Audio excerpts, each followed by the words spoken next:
Hey, welcome to Crosscut Talks. I'm Mark Baumgarten, the managing editor at Crosscut, and today I'm sharing another episode of our Civic Cocktail podcast. This month's episode features a special guest host, me, and I'm talking to 4 leaders from our community about a couple things that are very near and dear to me: the arts and music festivals. I hope you enjoy listening to this episode as much as I enjoyed making it.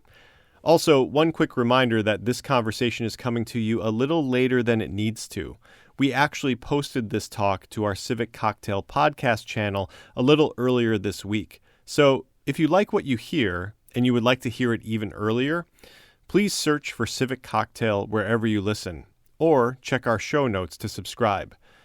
This episode is sponsored by Comcast, and it was recorded on July 13th, 2022 at Town Hall Seattle. Okay, on with the show. After 2 years of pandemic-related challenges, what have we learned about the role the arts play in our culture? We are at a moment in Seattle's history where we have a real possibility of losing our cultural fabric and losing our cultural community. How has the pandemic impacted art and creativity? Lighting and staging companies, so many of them went out of business during the pandemic, so everyone's scrambling to try to find a stage. And sound and lighting and all those things. And sometimes you have to outbid other festivals just to make sure there is one. Seattle community arts leaders examine these questions and more on tonight's Civic Cocktail. Hello, everyone, and welcome to Civic Cocktail. I'm your host, Mark Baumgarten, sitting in for our regular host, Monica Guzman.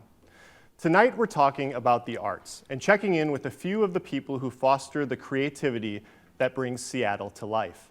We want to know how the pandemic has changed the way that they do what they do and what they believe are the best ways to keep art alive in this tumultuous world.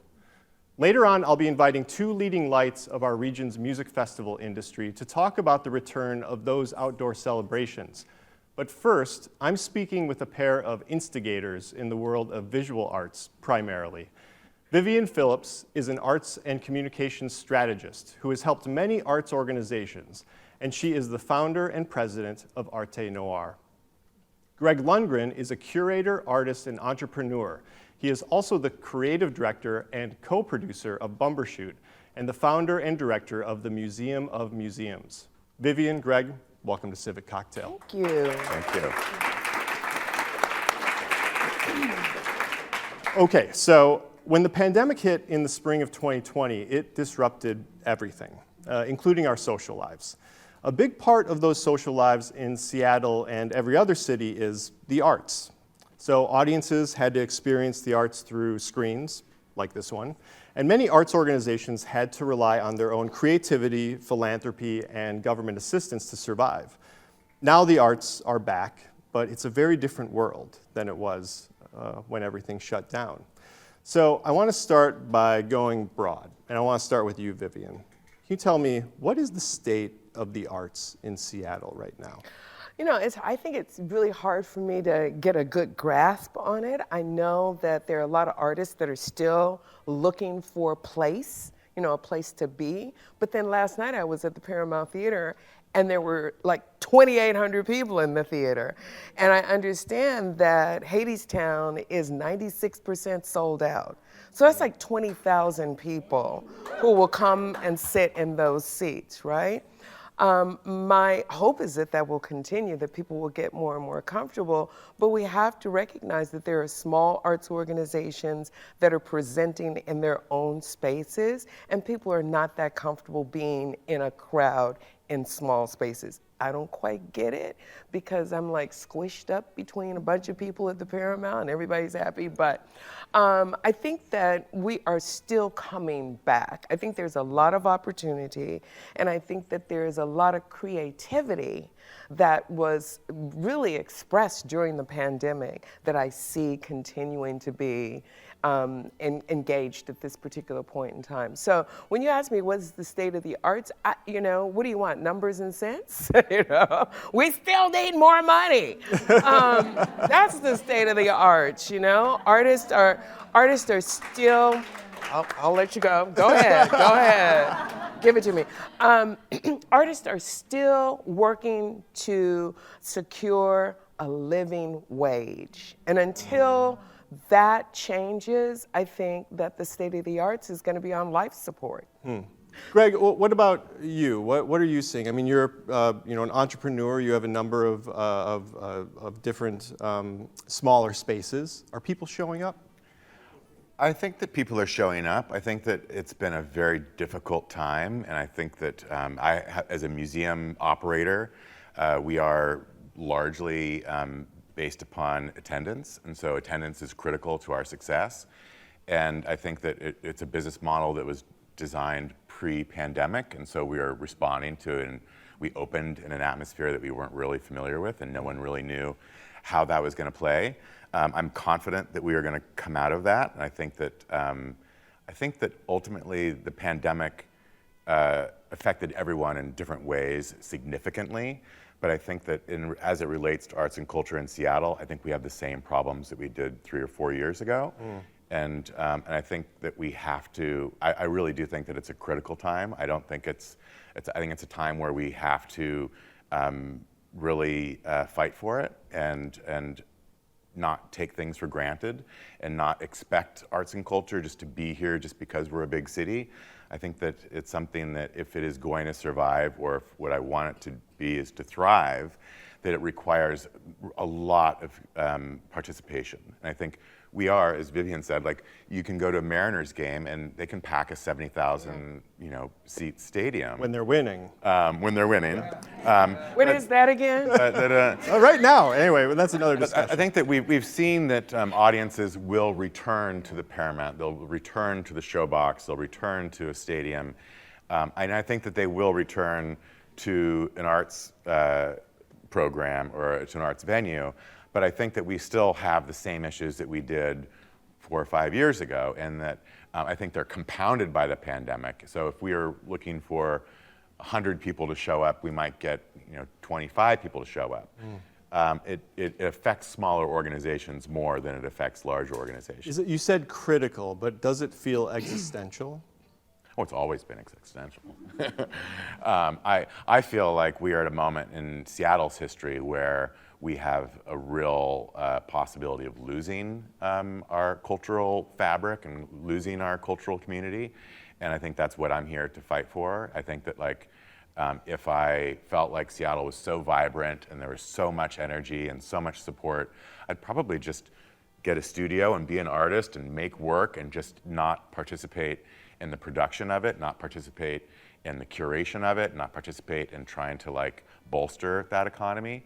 But I think that we are in a place that really does need a lot of support. It needs to be thought of differently. It needs to look at new models and really look at arts and culture as a business, look at arts and culture in competition with the sports industry, the video game industry, Hollywood. I love data and I love statistics, and the United States spends $4 trillion a year on entertainment. This is like surplus income that we spend on, books and video games and all of that.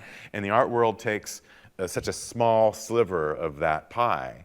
Right. And I think that if I had one job in this life, it's just to make that arts sliver of pie just a little bit wider, because that little bit wider can be a couple $2 billion. Right. And I think that really does significantly change not only Seattle's cultural landscape, but our country. And I think that that's possible. It's not about inventing new arts patrons. It's not about creating more money. It's about just prioritizing arts and culture, especially on a regional level. The way that we prioritize sports, the way that we prioritize video games, the way that we prioritize other ways of spending. So I think, to me, the answer is just shifting and changing the way that we spend our money. Vivian, you spoke to this struggle with smaller arts organizations as well. When's the last time that it didn't feel incredibly difficult? Or is that just the state of being if you're in a smaller arts organization? I truly, in the 30 plus years that I've been working in the arts in some capacity, I don't know when it ever felt like we can relax. It never felt that way to me. And I think that what was happening pre-pandemic is we were approaching this point in time where there was more opportunity for more artists, and we were starting to, I think, solidify our talent pool, keeping people here, right? And there were a lot of efforts that were going forward, specifically I know with the city of Seattle, that was around looking at the livability of this city and looking at how do artists and the creative community, because we have a pretty broad creative community, but part of it is tech, right? Mm-hmm. And the tech workers make way more money than the creators and the creatives that are gig workers, essentially, who don't have health care, who have to work 4 and 5 jobs, who have to room with other people that can't afford places on their own to live. And I'm making a broad generalization, obviously, but transportation is an issue. When people have to move out of the core of the city into the outer sections of our region, then they have to pay more to come to work if they're coming to work in the city. So all of that had always been a pressure on the arts. And I do feel like, we're at this place now where at the end of the pandemic, people started to leave. People started to leave Seattle, not even at the end of the pandemic, because we are still in a pandemic, right? Right. You all have on masks. We all do. But I just feel like there was never a time when we could relax. I feel like the arts, and I know this is going to sound, maybe overly critical, but it feels like we're always under attack. It feels like the arts are the first thing to be cut out of every single budget, be it education or be it policy. It's always the arts can go because it's frivolous, but now, because that's how people see it. But now think about the pandemic. How did people maintain a sense of themselves? They turned to the arts wherever it was available. And I was just looking at a short video that Path with Art did. And that's a program where people suffer isolation in every day, pandemic or no. And they pivoted in a way so that they could provide the people that they serve with the instruments they needed to maintain contact and not be isolated. Who else does that unless you're trying to get paid for it? The arts is where that always happens. And I look at the innovation that took place during the pandemic. And Donald Byrd is somebody who I think about and how he pivoted to creating an environment where his company could still get paid, could still work, but he worked with other artists to create film. Right? So that the work could be not only documented, but could be captured and shared. And I think I see a lot of that happening in the arts community. We're all kind of, can I work with you? What are you doing? What can we do together? We're the most collaborative sector ever, and yet we're always on the chopping block. So, during the pandemic, the arts also, there was a message around the need for the arts. We saw a lot more money put into, government-funded grants going into venues to help them stay open. I guess, Greg, where were we headed before the pandemic, and are we in a better place now as far as an acknowledgement of the needs of the arts community? I think that's a really difficult question, and I mean, talking or listening to Vivian, I think about 20 years ago, and Seattle 20 years ago was not as wealthy of a city as it is now, but it had 10 times the art journalism It had 5 times the arts publications. It had 5 times the more galleries. Like, we had a much more robust arts ecosystem in 2020 than we do in 2022, pandemic aside. Right.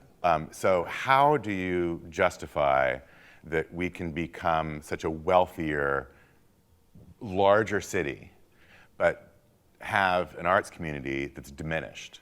And I don't think that that is something that we should just accept. I don't think that that's something that we should say, oh, that's just the way that cities grow, or that's the consequence of the pandemic.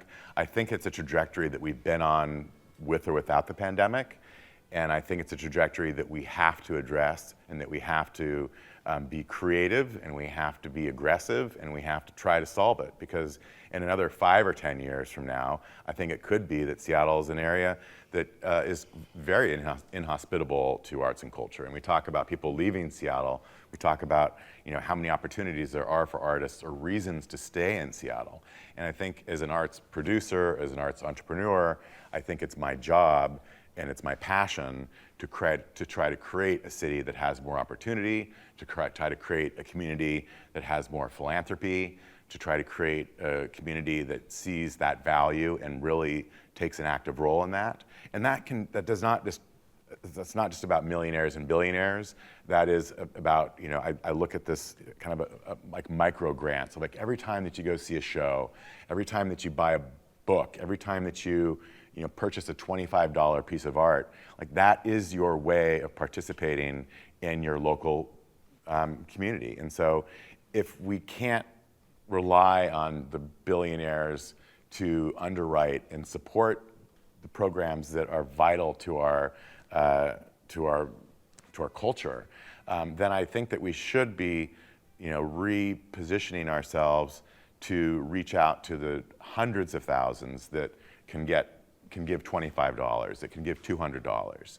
I think there's a lot of ways to get to those big numbers, and I think we've maybe always relied on corporations or wealthy individuals to kind of fill in that gap.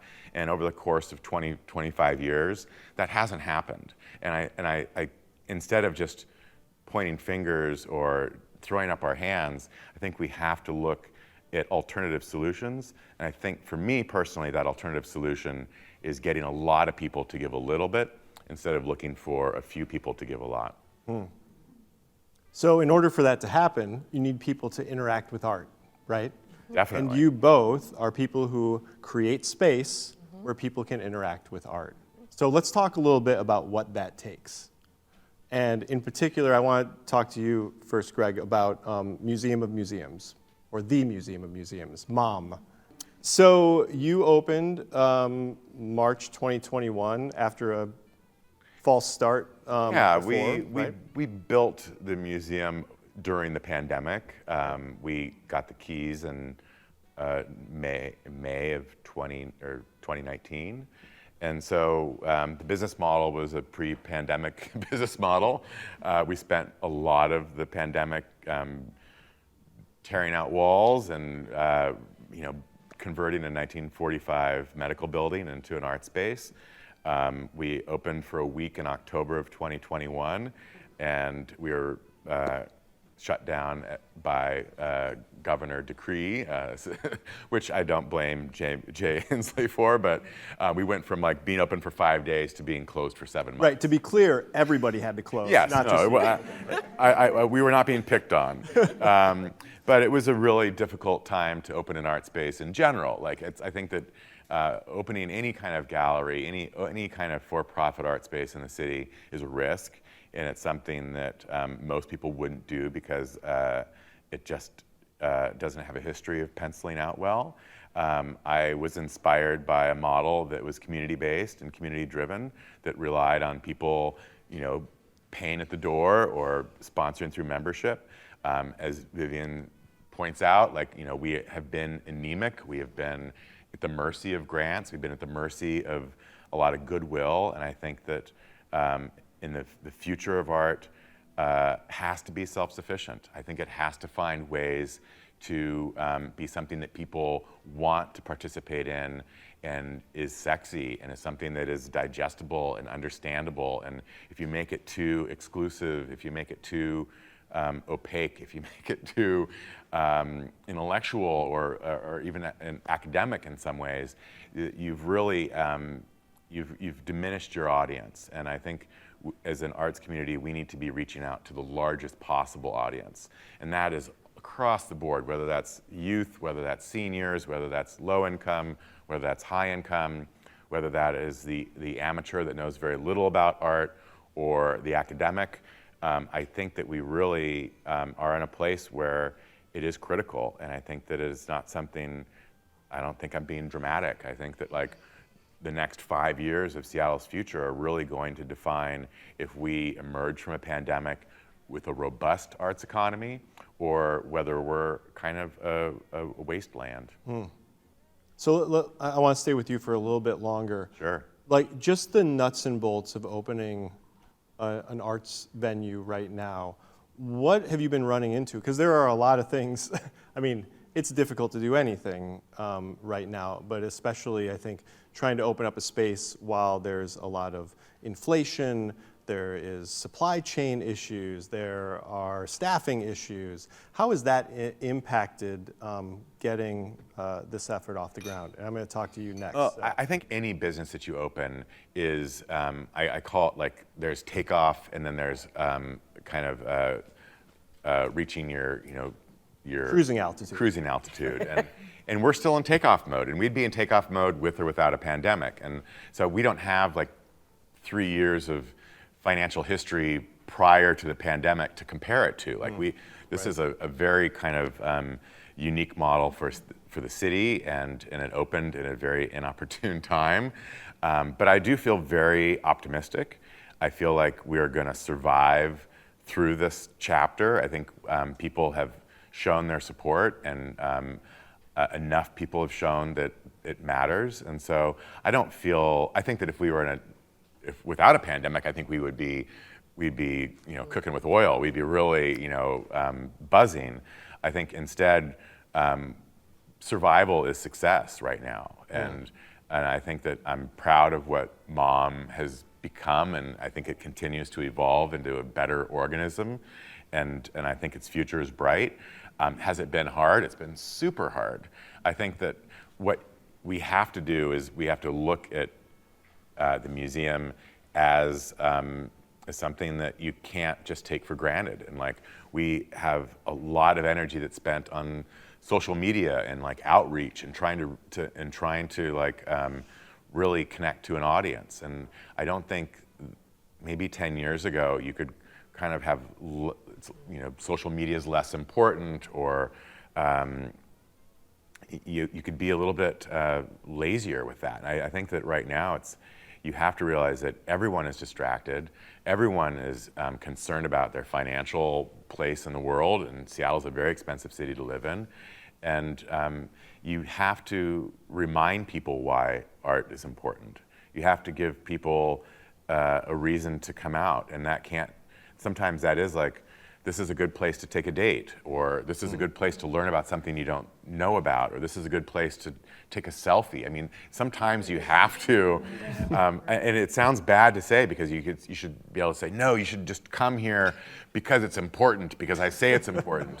But sometimes you have to sugarcoat the medicine, and sometimes you have to make it accessible to people who normally don't participate in arts culture. And I think that we need to continue to do that. And I think the arts world is relatively small in Seattle, and in doing the research and doing the homework on if I should open a privately owned museum in Seattle at all, I looked at what the numbers were in Seattle. And in 2018, Seattle had 40 million tourists. And I don't think that a lot of people in the arts world understand that or know that data. And to have, I think that we say, there's so often when we talk about our arts community, we have the same 200 people coming through to see a show. We have the same people are showing up to your February opening as they are to your June opening. And I think that we need to really look at a broader audience. And it's like I want to tap into that 40 million people. Right now, I think that it's projected that 28 million people will come to Seattle this year. And so that's an incredible resource of people. And it helps for us to be able to share our story with people who are not regional to Seattle. It helps to share our artists with people who are not regional to Seattle. It helps to take some of that tourism money and help fortify our arts ecosystem. So I think that we really have to be a little bit smarter and a little bit more aggressive and look and see all the resource that's around us and find creative ways to tap into that, because we live in one of the wealthiest regions in the history of the world. And if we cannot do it in Seattle, how could we ever expect a city with less resource, with less wealth, with less community, with less technology? How could any other city survive or succeed or preserve their arts community if a city like Seattle can't? So I do feel like I feel like we are in a place that has the tools and the resources to solve this problem. And I hope that if we can, that other cities can look at us and copy us and mimic us and take the tools, take the programs, and take the blueprints that we've created and apply that to their communities. So Vivian, you're in the middle of opening up a space right now. I'm Arte crazy. Noir, right? Are you crazy? Talk about what the difficulties are, but also, adding on to what Greg was talking about, what your goal is with the space, what you want to achieve.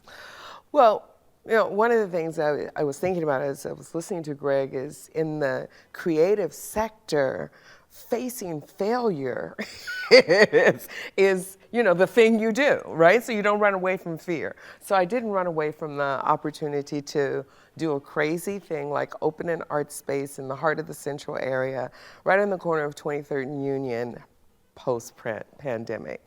So, it was a cold, hard shell that got delivered to me that I had to raise a bunch of money to build out. And we're almost done with the build out.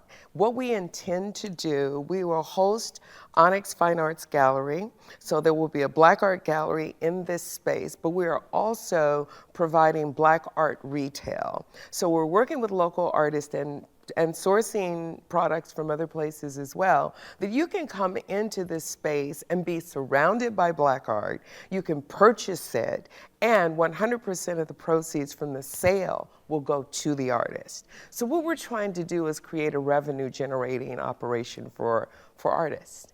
And I just feel like, the opportunity came. I seized it. I felt crazy for doing it, but I think it's going to work. It is a nonprofit model, which is not the best model, I have to say, for the arts. I'm the person who said, does Seattle or the King County region need another nonprofit? Absolutely no. But I started one anyway. So that's what we're trying to accomplish there. But beyond that, the thing that I think is the most exciting for me is that we will purchase this piece of property. It is at the street level on a 432 residential complex that has part of what is serving to gentrify my community and make it look like something that we don't recognize. So I want to try to restore what I recognize in my own community.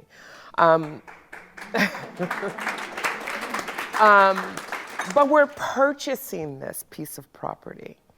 And I'm excited that we are an institution that will be a gift to the community. It is a community-owned entity, right? As a nonprofit, it's a public entity. So I'm simply trying to reinstill a sense of vibrancy, a sense of place, and a sense of recognition in a community that nurtured me.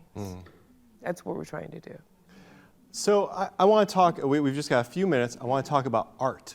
How about if we talk about art for a little bit? I want to know, what do you think people, and just from kind of what you're seeing out there, what people are responding to, Vivian, what do people need from the arts right now? What are they looking for? What are they being drawn to? Yeah, I think people don't know that they're looking for what they get. I think people engage with the arts and it's, let's go have some fun. But then you start to be moved by a piece of music that you hear, a dance that you see, a painting that you witness. And you recognize that the art is really speaking to you and helping you to understand a little bit more about yourself. So once that happens, I think it becomes habitual. People continue to go back and want more and want more and want more. And I think that people are very comfortable with exploring and experiencing things that they don't understand. It's critical that we do that right now because we're so faced with so many things that are opposite of what our personal morals might indicate. And the arts is where you get an opportunity to experience something that's not necessarily in your home, in your neighborhood, but it is in your city. And I think it is the connection that people have an opportunity to make with one another and with artists that they're finding and being fulfilled by. All right, so unfortunately, that is the end of our time. All right. And I wish that we could talk for so much longer, and we will in the green room a little bit later. But I appreciate you, Greg and Vivian, for coming on the show. Thank you so much. Thank you. And thanks to all of those here with us in our live audience at Town Hall Seattle. We're going to take a quick break and be back soon for the second part of our Keep Art Alive program.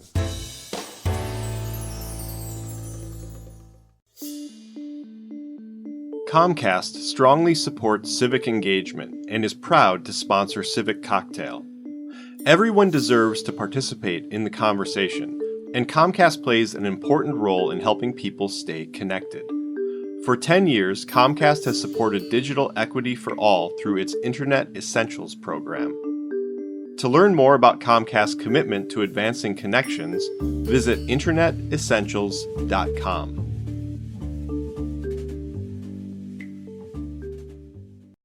Hello, everyone, and welcome back to Civic Cocktail. In the first segment of tonight's program, we looked at the gradual return of arts venues in the midst of the pandemic. Now we're going to explore the impacts on a part of the region's cultural sector that was completely shut down for almost 3 full years: summer music festivals. They're back. And so we invited a couple of the people responsible for Seattle area festivals to tell us how the return is going. Kevin Sir is the founder and owner of Artist Home, which stages a number of music festivals, including Timber Outdoor Music Festival, which takes place in Carnation later this month. Reese Tanimura is managing director of Northwest Folklife, which has been operating for more than 50 years and took over Seattle Center yet again this past Memorial Day weekend. Kevin, Reese, welcome to Civic Cocktail. Ready? Thank you. Now, I love a music festival, and I can think of many times where I've been basking in sun, screaming at the top of my lungs some song that I love as it all just washes over me. It is a wonderful experience, and it has been missing for far too long. So, Reese, I want to start with you, because your festival happened a month before last, Northwest Folklife. And I just wanted to start with how you experienced the return, and maybe if you could share a magic festival moment with us. What's something that you experienced that when it happened, you thought to yourself, yes, this is what I was missing? Sure. I would be remiss if I didn't say that Northwest Folklife is a folk arts festival. So music is a huge part, but it really is, encompassing of cultural arts, which is dance, fiber arts, movies, all the things. So wanted to make sure that our artists that are not Absolutely. Just musicians didn't feel left out there. And I'll start with that magical moment, which, there were a few, but my co-director, Benjamin Hunter, who came on as the artistic director in August, we have a cultural focus every year called, it's so to delve deeper into an aspect of a cultural heritage or some kind of theme. And he really was like, we've all undergone this huge change together over the past few years, and we really wanted to talk about metamorphosis. And as a part of that, he put together a couple of showcases with this, what we called the Super Folk Band. and it was basically a group of local artists from around the region playing together with some traditional artists as the basis. So we had a koto player, we had, I think, a bouzouki player, don't quote me on that, and then a fiddler and an accordion player. They came up and played some of their traditional tunes in this band. Percussion, we had a xylophone player, we had a keyboard, and so they all grew the music around this. And the idea was to showcase the metamorphosis and how music, but the art and the communication is created between our artists that can happen in a moment. Which is part of the live festival experience, right? Is that moment and that experience. And there was a moment when our koto player was basically playing a really kind of traditional tune that just the musicians were listening, and then they just swelled in, and there was just this kind of movie moment where we're standing out at the Mural Amphitheater lawn, and the wash of music was like a soundtrack.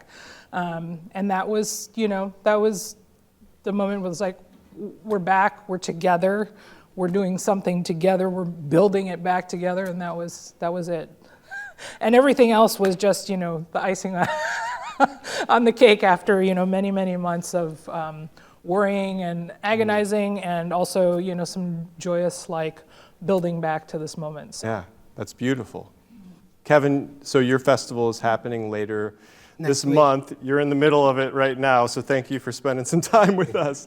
What are you looking forward to the most that you've been missing? I'm looking forward to just being in it.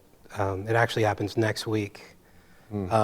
So as you can probably imagine, I'm in it, in it behind my computer and on the phone, but I just want to, this will be the first time we've done our festival in 3 years. And it just, the reason we got into it, and the thing that has driven us since day one has been propelling artists, not just booking a lineup that people know, wanting to put artists on a pedestal with intention to help push them forward instead of just trying to book everyone that has a draw, but booking the ones who deserve that stage, who no one's giving it to, because no one is willing to stick their neck out and saying, that's what you should like, that's what you should listen to.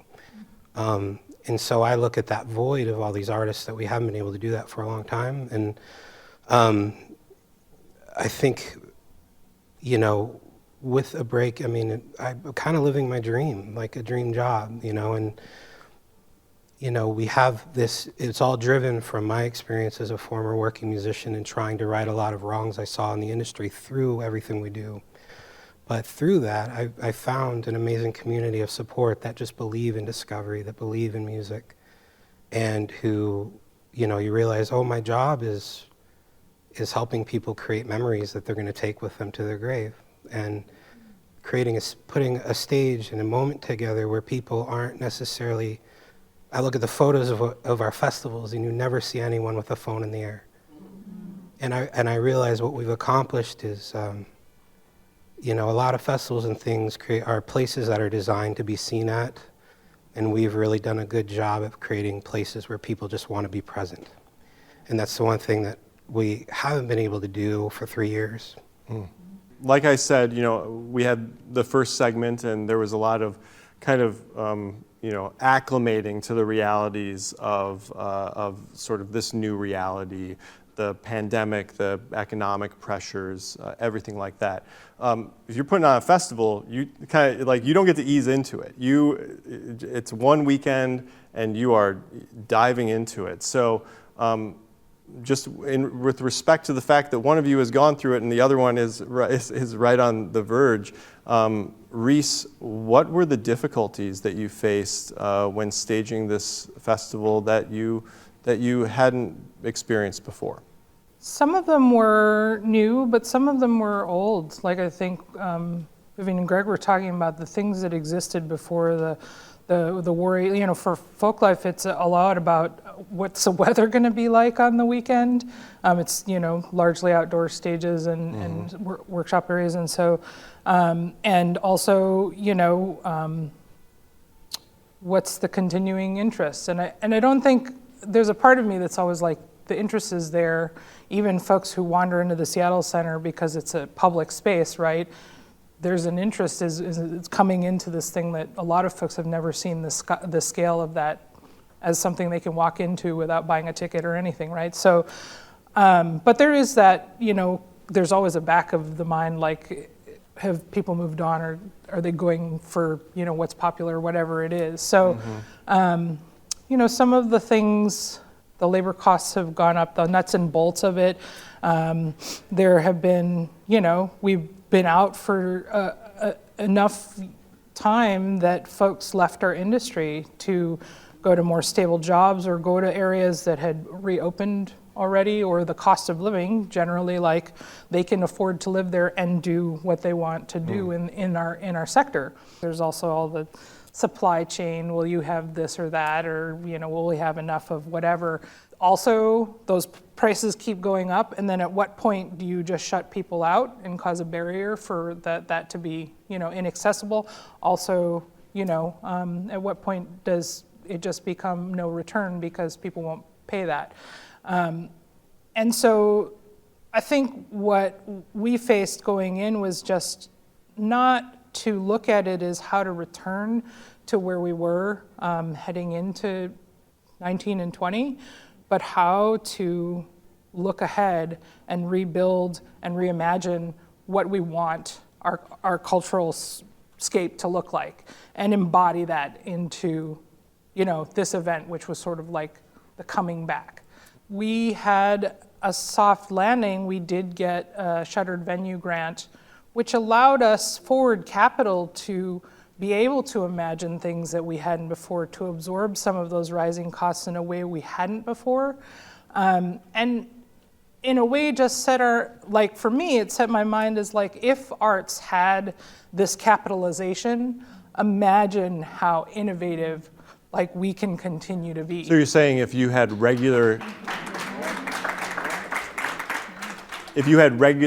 government support, that it helped you imagine what that could be, that it would be helpful, obviously. Because you get into a pattern, right? Like, you survived this year, okay, what do you have to do? Well, this worked, and that is, kind of innovative, but will that work? If we do if we stretch too much in that direction, are we gonna shoot ourselves in the foot and lose money on that? And at some point, it becomes a breaking point where, if you get into a debt situation, you either close down or... Right. So, those are the nuts and bolts behind, the magical part does come when folks have that ability to breathe and imagine and...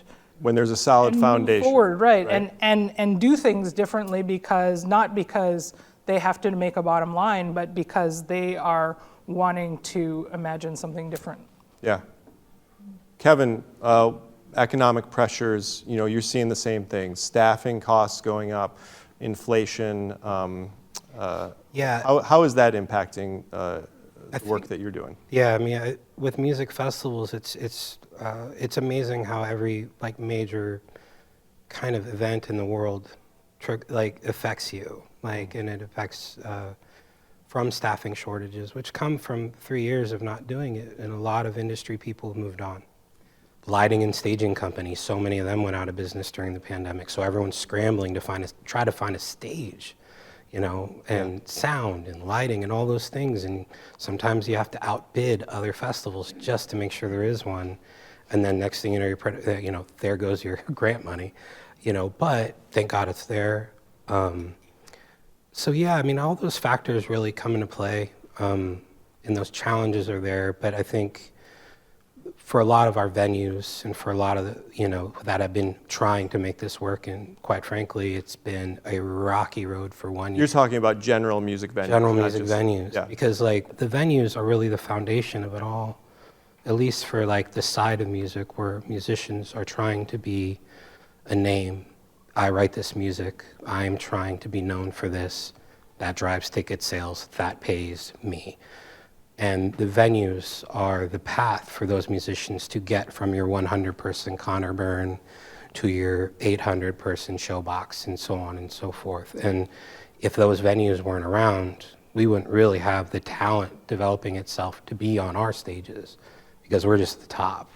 We're this thing.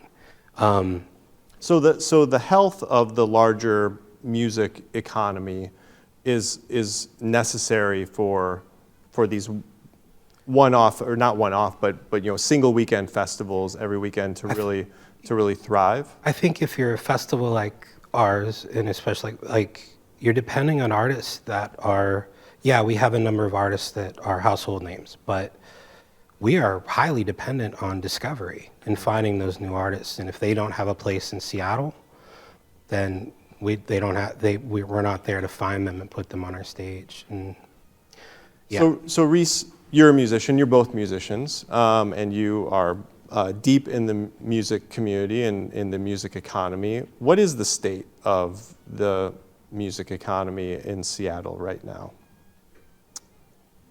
I think we're at a crossroads, and I think we were already standing here in 18 and 19 and trying to do this work and figure out, like, what does it mean to go forward? What is the future like, right?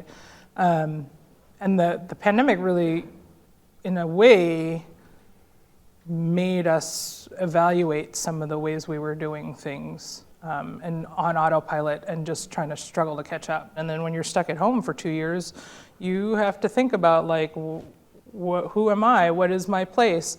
And that the cultural health of that is something that a lot of folks actually did recognize, right? Like books and movies and online and concerts and the things that we miss doing helped us reckon with what is valuable. If we don't have those things in our life that connect us to our roots or connect us to community or connect us to just the experiences that we're having around us and within ourselves, we end up being a little dead inside. The value of art is hard because there's an economic side, and then there's just a functional person, human side to it. It's like deep inside, we do it, we need it, and if we don't pay attention or nurture that, by the time we lose it, we're in a state that's not good. So this musical ecosystem, it involves artists, it involves music festivals, it involves venues, and it involves philanthropy and the government, like you were saying, Reese. Kevin, are you seeing any efforts to, like, an acknowledgement of the state of the industry and efforts to shore it up? I mean, what's happening out there after, we go through this reckoning? Is anybody responding and, acknowledging the importance of it? Yeah, I mean, the venues have really band together and got the Save Our Stages Act done. And WANMA, which is the Washington Association of Venues, which started the week after the lockdown, which I was proud to be a part of helping start that. Their efforts turned into a major save the day for a lot of the stages, and from musicals to Broadway to my music festival to folk life to every venue that exists. And my biggest concern when it started, which is why it led to this massive rally of let's get every venue on a Zoom screen right now, and let's talk. How many months do you have left? And you mean how much money do you have to keep you running? Yeah, right? And there are venues that are like, we're going to be done in 2 months because there was no help coming. And it took the venues advocating for themselves to make that happen. Luckily here, not many closed. They're able to, but right now they are all like, they're each other's therapists right now in their therapy groups because it is a very crazy world in terms of just their economy. 1 week it's everyone's, yeah, we're back and ticket sales are great. The next week you get one piece bad COVID news, ticket sales stop for a month. And everyone's just like, and then you lose production workers, you lose sound engineers, you lose everyone because there's nothing for them to do. But I think like the biggest factor, like, and to kind of get back to what Reese was saying and what Vivian was talking about earlier, was just, I came here from San Francisco, from the Bay Area. And a lot of the same economic factors that were really coming into play here, in say 2018, 2019, were the things that made me leave San Francisco. And I grew up in a rich, amazingly rich music community where you can start something from nothing. You can have this DIY, artistic driven thing and have a community there to work on it with. And I found myself there with the Silicon Valley explosion and everything in the 90s, looked around and all the venues went first. And then within a year I looked around, there were no musicians. There just was no artists. I've been scared since day one. Like, I came up here and within 2 years I had a functioning, great, sustainable business that honestly made a difference for a lot of artists. And it wouldn't have been possible for me to do that if this place wasn't affordable, not just for me, but for musicians. And I think that, you know, Vivian was talking about how wealthy our community is. We may be wealthy, but that every time that wealth increases, we become a little less rich. And I think that when I look back at where I came from and what that turned into, all the people that made it rich, whether the folks around it who weren't intimately involved in it realized it or not, all that culture is gone.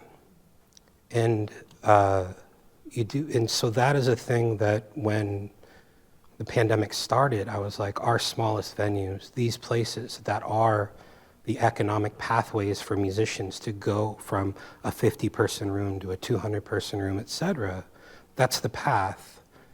That needed to be saved, or else San Francisco, at least from my perspective, was going to happen again. And it doesn't, and now that we're still in a pandemic, but businesses are open, that threat is still there. And government does need to be involved. It needs to get involved, and I think our city leaders and our government needs to have a different metric for what success is for the city. And it's not based on wealth. And it should never be based on wealth. It should be based on the richness of our lives, which comes so much from art. And aside from that, anytime a big economic factor is coming here and they talk about jobs, the first question is, what does it mean for the people who are here now? Does this make their lives richer, or does this make them go? And that is typically, of that population, those are your artists, and then those are your venues, those are your festivals, those are your museum curators, you know, so. It's also your ethnic communities, where the diversity is the gentrification, the displacement. You know, when we talk about wealth, we're also talking about not just wealth, we're talking about disparity, right? Mm. The wealth is coming at a cost to the majority of folks. And I think that needs to be really clear. Who's benefiting from that wealth? Mm-hmm. It's not a very small population here. You know, the way you hear sometimes the city leaders talk about it, and definitely some of those companies talk about it, they act like everybody's benefiting from it. And we all know that's not the truth. When we think about how we move forward, it's about government, it's about dollars, but it's also about the policies that we put in place that are value-based. So same question as I asked Greg and Vivian. You know, we went through this pandemic period. Kevin, you talked about venue owners coming together. You know, there's everything that you're saying, Reese, has been like some version of a conversation that has been happening, I think, on a broader scale in the last 3 years. Do you think that this period of stress caused by the pandemic and economic concerns has brought the conversation out? Is there a silver lining here where we are now having the conversation about the importance of music and the arts to our communities, and we have seen government action, like you said, through the Shuttered Venues grant. Do you see momentum here that can be carried forward? Yeah, I mean, and also give credit to King County. They were the first governmental body to grant any money to independent music venues in the country. That happened before the Save Our Stages Act.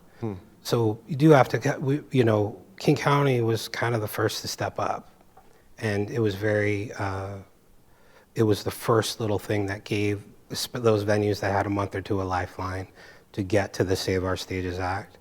So didn't want to leave that out. But I do think the conversation needs to happen I've pitched these stories in the past, be like, hey, you should talk to people from San Francisco because it's a microcosm of what's happening here, and I really don't want to see it to happen here. But I think it is a cautionary tale that has already happened in other places, and Seattle needs to pay attention to it and fight to find new solutions to it, because artists, creatives are driven by connection.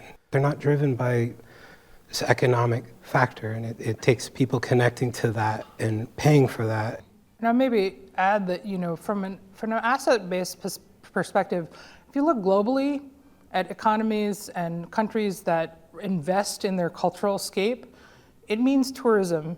It means that they can draw people to their cities and their workplaces that want to have that life there, right? Like we've resisted being a big box city. Well, I don't know how well we're doing now, but for the long time, we resisted having big box stores.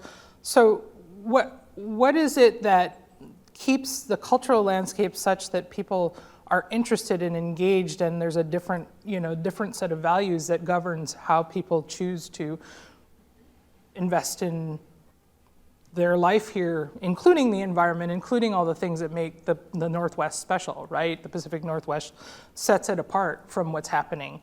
There's even a lot of cities across the nation, smaller cities, that realize that the economy that comes with investing in arts and culture is, not always just measures in dollars and cents, although it is measured in dollars and cents, but to the social and vibrancy and health of their citizenry. So, we're talking about places like Columbus, Ohio. We're talking about places that, if we talk big cities, Chicago invests a ton of money into public-facing, free, open arts experiences, which they pay for to make sure that, one, their landscape of artists stays healthy, and two, that they can draw people to the city, because it's not just about the pier and their big, Ferris wheel. It's about the concerts in the park that you can see the symphony and any number of artists that are from, sort of emerging local to big name artists. That's a lot of the vibrancy that we want to see in our city, right?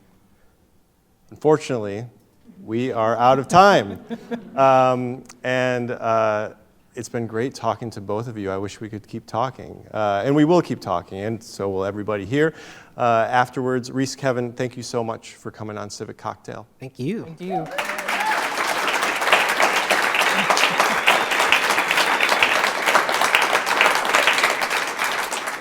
And thanks to all of you here with me at Town Hall Seattle. You've been a great audience, so give yourselves a round of applause. And to everybody participating remotely, thanks for joining us as well. Civic Cocktail will be taking a summer break for the month of August, but we'll be returning on September 7th with a focus on education, how local schools have prepared to welcome students for the new school year, and the steps they've taken to address educational inequities, pandemic-related, and mental health issues. Thanks, everyone, and good night.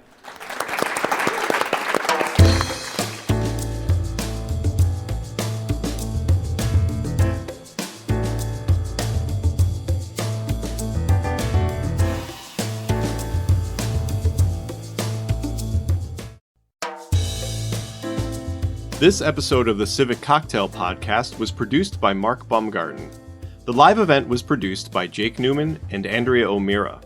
There's also a video version of Civic Cocktail.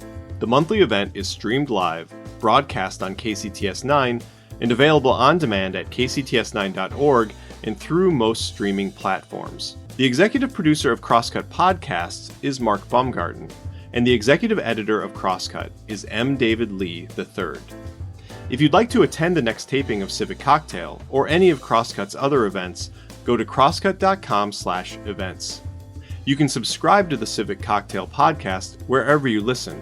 And if you'd like to support the work we do at Crosscut, whether it's the live events we put on every month or the journalism we deliver every day, go to crosscut.com/membership.